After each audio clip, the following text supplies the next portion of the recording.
Alright, Tiger 2's up next here. But as far as the crew skills, the main thing they're looking to do is 6 cents. They're looking to potentially add that to every tank. They've been looking to do that for a while. And they're looking to basically rebalance some, because some crew skills and perks nobody really uses. Maybe they'll add some more, but more or less the main change I feel like they're going to do is remove the 50% to 100% basic crew training and just leave it to where you're doing crew skills and perks instead. But as far as any tips on what country line to go for first, sorry DKS, I'm getting a lot of questions here all at once. As far as starting out, I feel like can't go wrong with choosing a US line or Russian line, more or less. But like, if I had to pick top lines in no specific order for new players to go down, T110E5, T110E3, M48, and then for the Russian line, IS7, and then the T62A / Object 140. With the IS7 line, you kind of get the most bang for your buck for heavies right now, because you can also go down the Object 705A.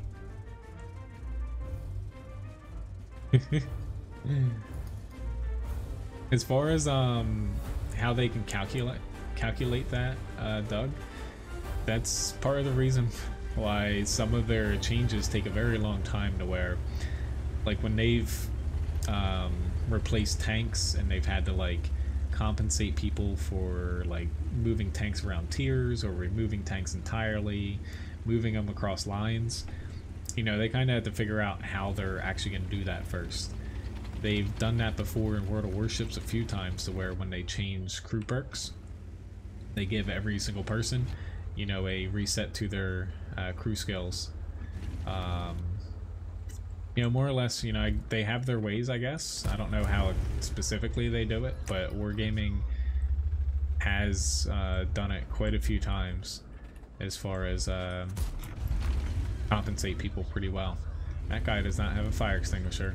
I bet he feels really, really silly right now. Your boob's sticking out, T28. Excuse me. See, the Japanese heavies, while I do think they are easy to play, I wouldn't necessarily say a newer player should go down them first, only because how they play, they're very one-dimensional, they're very slow, very large, and they're not really flexible, to where, who knows, you could really hate slow, heavy tanks, and if you push down that first, you know, you might not like World of Tanks, if that makes any sense. Sorry, John. I probably should have stuck my neck out a little sooner. I was a little bit worried about the tanks on the left. A little bit too much. His gun's in the way, but I still got that guy. Honestly, I'm swapping over to APCR here, because we are a little bit screwed on this flank. Definitely screwed now. Yeah. I am on the chopping block here, to say the least. I guess shot him too high too, shame on me. Hoping though, with a head start, I can run away.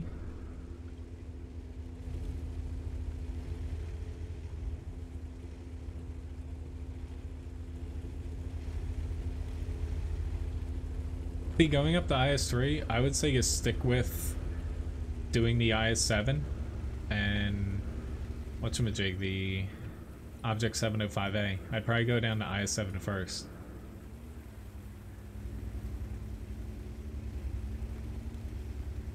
I don't know what my team's doing, but we are all spread out.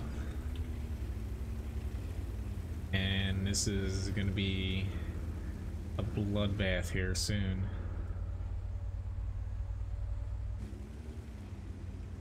Trying to go to where the most amount of my teammates are, but we are still really spread out.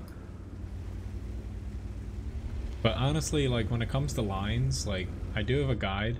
It's called Which Tank Line is Right for You, over on wattguru.com, to where I go over pretty much every tank line and, you know, every standard tank in a tech tree, to where it kind of gives you the lowdown on how tanks play, how good they are, so on and so forth. To where, not to say there's no bad line to do, but there really isn't a bad line of World of Tanks to go down, depending on what type of tank you want. It always comes down to what you like and what you want out of a tank line. Like, there might be slightly better tanks here or there, depending on specific tiers, but, you know, overall, you know, most tank lines are pretty solid. Just depending on if you actually like that playstyle or not. Struggling to figure out what I want to actually do here.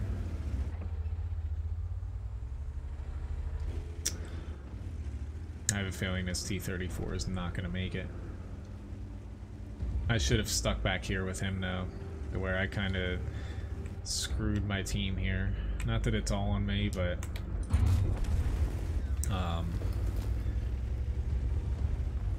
I thought the enemy was just going to follow me straight down, and they definitely did not do that. I need to go for the shortest path here. Just given that we're tied, there's not a lot of tanks left, and we're about to lose some tanks. Ah, crap. I could have went in front of him because he gets shot. This IKV might actually kill him.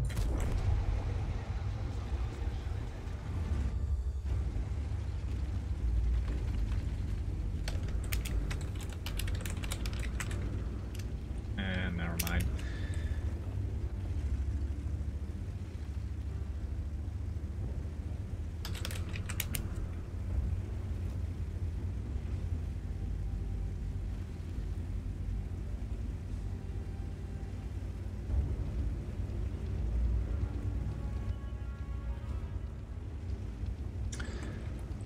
Gonna do this now.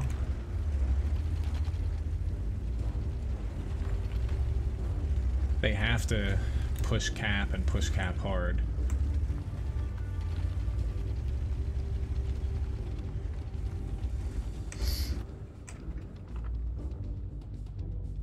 I still have full HP, but I don't want to stupidly die.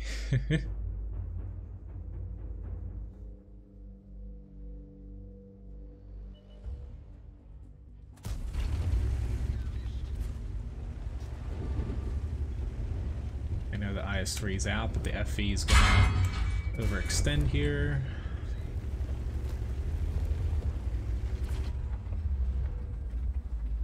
Oh, awesome, Artie.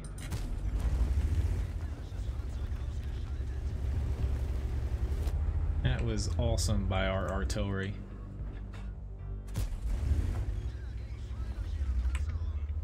Alright, so that was a quick few seconds, but all smooth sailing now. And he's a goner. 7 kills, almost 4k damage. All in all, pretty good there. I was worried for a second, but I'm getting to the Russian TDs, Mojo.